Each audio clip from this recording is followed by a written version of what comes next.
শব্দ যখন বাক্যে ব্যবহৃত হয় তখন তাকে পদ বলে। উপমান কর্মধারায় সমাসের সঠিক উদাহরণ হচ্ছে তুষার শুভ্র। উপমান কর্মধারায় সমাসের সঠিক উদাহরণ তুষার শুভ্র।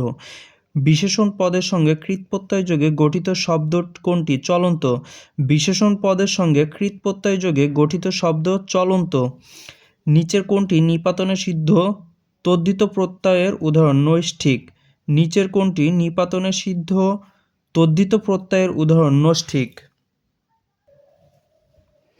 রবীন্দ্রনাথ ঠাকুরের গল্পগুচ্ছ এর অন্তর্ভুক্ত শব্দ নয় কোনটি? নৌকাডুবি। রবীন্দ্রনাথ ঠাকুরের গল্পগুচ্ছ এর অন্তর্ভুক্ত গল্প নয় নৌকাডুবি। যে অন্যদিকে মন দেয় না এ কথায় কী হবে? অনন্যমনা। যে অন্যদিকে মন দেয় না এ কথায় অনন্যমনা। চর্যাপদ মূলত কোন ভাষার আদলে রচিত? চর্যাপদ মূলত প্রাকৃত ভাষার আদলে। চর্যাপদ মূলত প্রাকৃত ভাষার আদলে রচিত। কোনটি বিমূর্ত বিশেষ্য? কোনটি বিমূর্ত বিশেষ্য? সৌন্দর্য।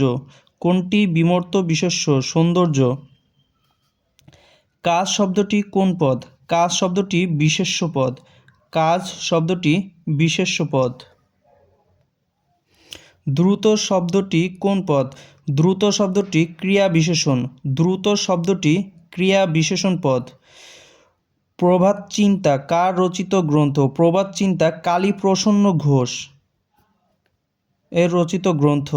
প্রভাতচিন্তা কার রচিত গ্রন্থ? প্রভাতচিন্তা কালীপ্রসন্ন ঘোষের রচিত গ্রন্থ। নিপাতনে সিদ্ধ ব্যঞ্জন সন্ধি কোনটি? একাদশ। নিপাতনে সিদ্ধ ব্যঞ্জন সন্ধি একাদশ। নিপাতনে সিদ্ধ ব্যঞ্জন সন্ধি একাদশ। ঋজু এর বিপরীতার্থক শব্দ কোনটি? বক্র। ঋজু এর বিপরীতার্থক শব্দ বক্র। নিচের কোনটি খাঁটি বাংলা শব্দের উদাহরণ? হাত। নিচের কোনটি খাঁটি বাংলা? হাত খাঁটি বাংলা শব্দের উদাহরণ। হাত। দারোগা শব্দটি কোন ভাষা থেকে বাংলা ভাষায় এসেছে? দারোগা শব্দটি তুর্কি ভাষা থেকে বাংলা ভাষায় এসেছে।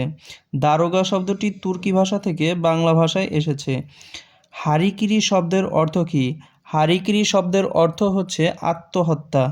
হারিকিরি শব্দের অর্থ হচ্ছে আত্মহত্যা। জসীমউদ্দীনের নকশি কাঁথার মাঠ কাব্যগ্রন্থটি কোন ছন্দে রচিত? মাত্রাবৃত্ত ছন্দে রচিত।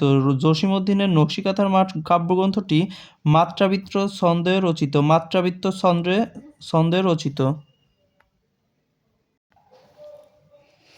যার গুণ আছে সে বিনয়ী হয় এটি কোন ধরনের বাক্য? এটি জটিল বাক্য এবং মিশ্র বাক্য উভয়ই।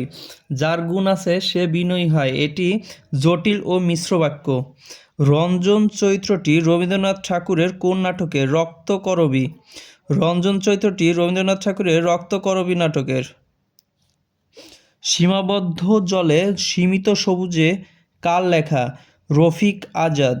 সীমাবদ্ধ জলে সীমিত সবুজে রফিক আজাদের লেখা। বাংলা সাহিত্যে দুঃখবাদী কবি কে? বাংলা সাহিত্যে দুঃখবাদী কবি হচ্ছেন যতীন্দ্রনাথ সেনগুপ্ত। বাংলা সাহিত্যে দুঃখবাদী কবি বলা হয় যতীন্দ্র সেনগুপ্তকে। কোনটি মেঘ শব্দের প্রতিশব্দ নয়? অন্তরিক। মেঘ শব্দের প্রতিশব্দ নয় অন্তরিক। মেঘ শব্দের প্রতিশব্দ নয় অন্তরিক। কাজী নজরুল ইসলাম পরিচালিত চলচ্চিত্র কোনটি? ধূপছায়া। কাজী নজরুল ইসলাম পরিচালিত চলচ্চিত্রটি হচ্ছে ধূপছায়া। নিচের কোনটি সমর্থক শব্দ নয়? লেনদেন। লেনদেন সমর্থক শব্দ নয়। নিচের কোনটি সমর্থক শব্দ নয়? লেনদেন। দামিনী শব্দের অর্থ হলো বিদ্যুৎ। দামিনী শব্দের অর্থ হচ্ছে বিদ্যুৎ। দামিনী শব্দের অর্থ বিদ্যুৎ।